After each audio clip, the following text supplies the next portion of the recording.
한 주간 가장 주목받은 과학 소식을 하나로 모아보는 사이언스 핫파이브 시간입니다. 이번 주에는 어떤 이야기가 시청자들의 눈길을 끌었을지 궁금한데요. 이동훈 기자와 함께하겠습니다. 어서 오십시오. 어서 오세요. 네, 자 이번 주 5위 소식부터 만나볼까요? 네, 우선 이 코로나19 관련 소식으로 한번 시작을 해보겠습니다.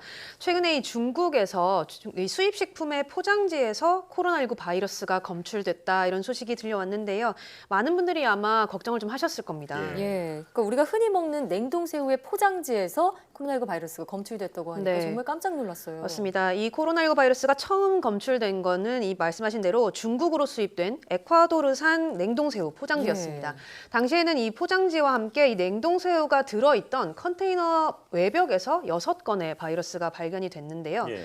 중국 당국은 이런 수입식품에 의한 감염을 막기 위해서 미국과 독일, 브라질 등의 육류 수입을 바로 중단을 했습니다. 네. 그런데 이후에 확인해 본 결과 중국 일부 지역에서 이미 약 800여 명의 소비자가 이 냉동새우를 구매를 한 걸로 나타났습니다. 예. 온라인 플랫폼을 통해서 이 해당 제품을 구매를 한 건데요.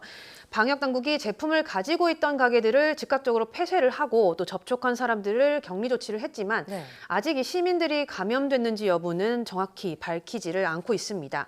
그나마 이 다행인 점이라면 이 냉동식품 포장지로 인해서 사람이 감염될 확률은 이 사람 간의 감염 확률보다 낮다라는 건데 예. 우리 방역 당국도 여기에 대해서 이 바이러스가 실제 사람을 감염시키는 그런 살아있는 바이러스다라고 단정 지을 수는 없다 이런 입장을 밝히기도 했습니다. 그랬군요.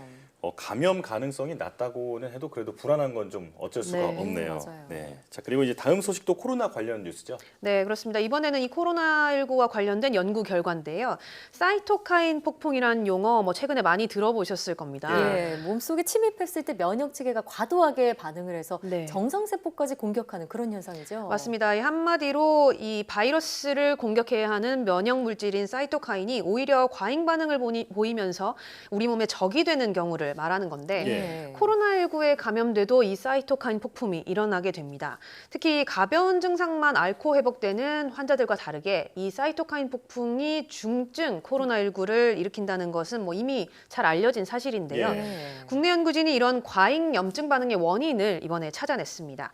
카이스트 연구팀이 중증과 경증 코로나19 환자의 혈액을 자세히 분석을 해본 결과 이 사이토카인의 일종인 그러니까 면역 물질의 하나로 꼽히는 인터페론이 중증 환자에게서만 강하게 반응하더라 이런 예. 것을 확인을 한 겁니다.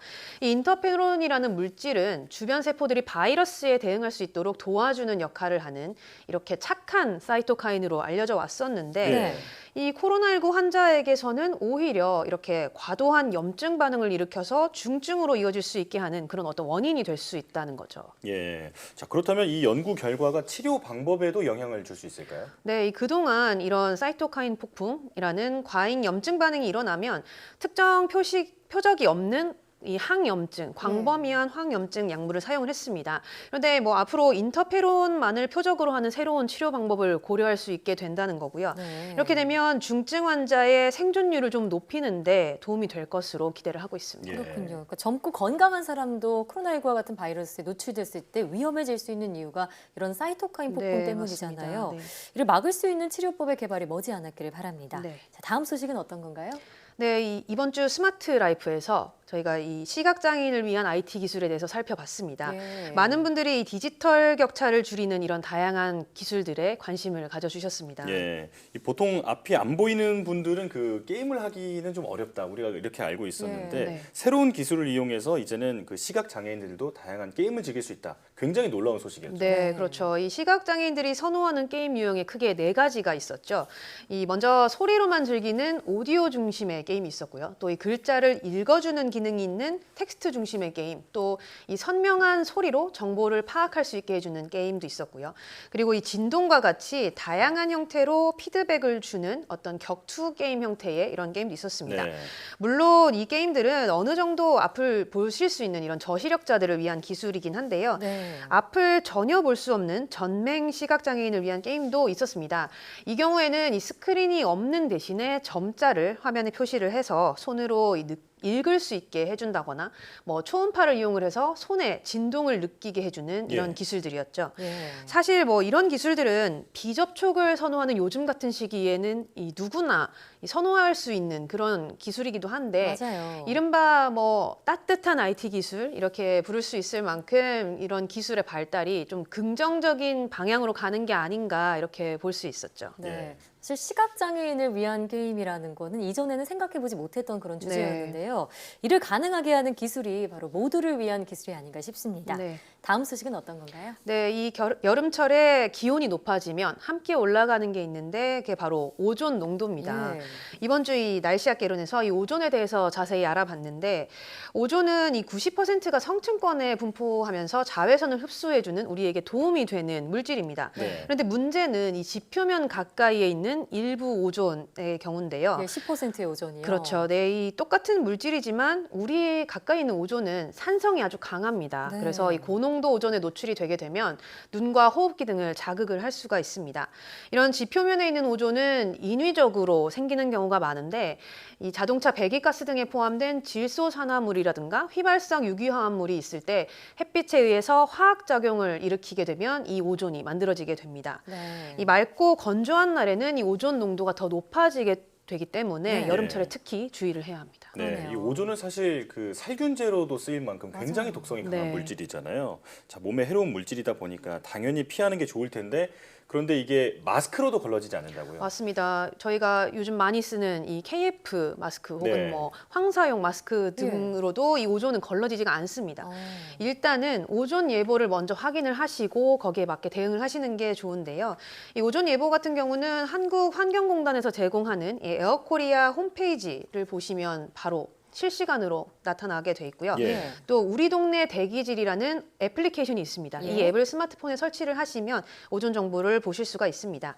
이 실시간 정보를 봤을 때 나쁨이면 나쁨 이상이다 이렇게 나오면 오후 시간대에 뭐 2시에서 5시 정도에는 장시간 야외 활동을 자제하시는 게 좋고요.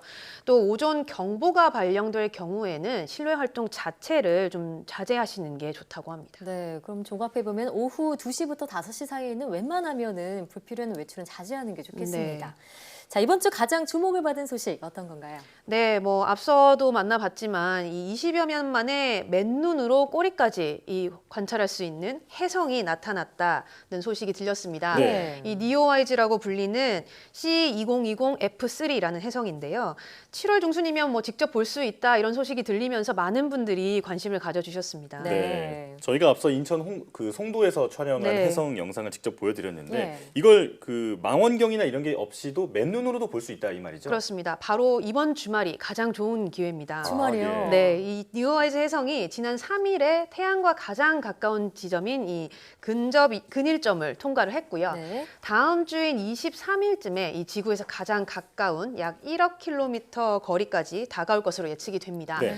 현재 이 해성의 밝기가 1.3에서 2등급 정도인데 이 정도면 이 눈으로 직접 볼 수 있는 밝기입니다. 네. 그런데 이 한 주만 더 지나면 3등급 이상으로 이 해성이 어두워지기 때문에 기상 조건만 좋다면 이번 주가 최적기라고 볼 수 있는 거죠. 그렇네요. 네. 네, 이 우리나라에서는 이 해성을 일출 전에 북동쪽 하늘과 일몰 후에 해가 진 후에 북서쪽 하늘에서 맨눈으로 볼 수가 있습니다. 네. 특히 앞서 보신 것처럼 해가 진 후에는 해성의 고도가 10도 이상으로 높아지면서 더 관측에 유리해지게 되는데 날씨가 맑은 날 좀 빛공해가 적은 곳 예. 그러니까 뭐 도심과 좀 떨어져 있는 곳에 계시다면 좀 더 쉽게 관측을 할 수 있다고 합니다. 그렇군요. 이게 이렇게 우리나라에서 해성의 꼬리까지 완전히 맨눈으로 볼 수 있었던 것은 이 1997년에 해일밥 해성 이후에 23년 만이라고 하거든요. 네. 그러니까 관심 있으신 분들은 이번 기회에 놓치지 않고 꼭 관측을 해보셨으면 좋겠습니다. 네. 네. 얼마 전에 부분 일식부터 이번 네. 해성 관측까지 요즘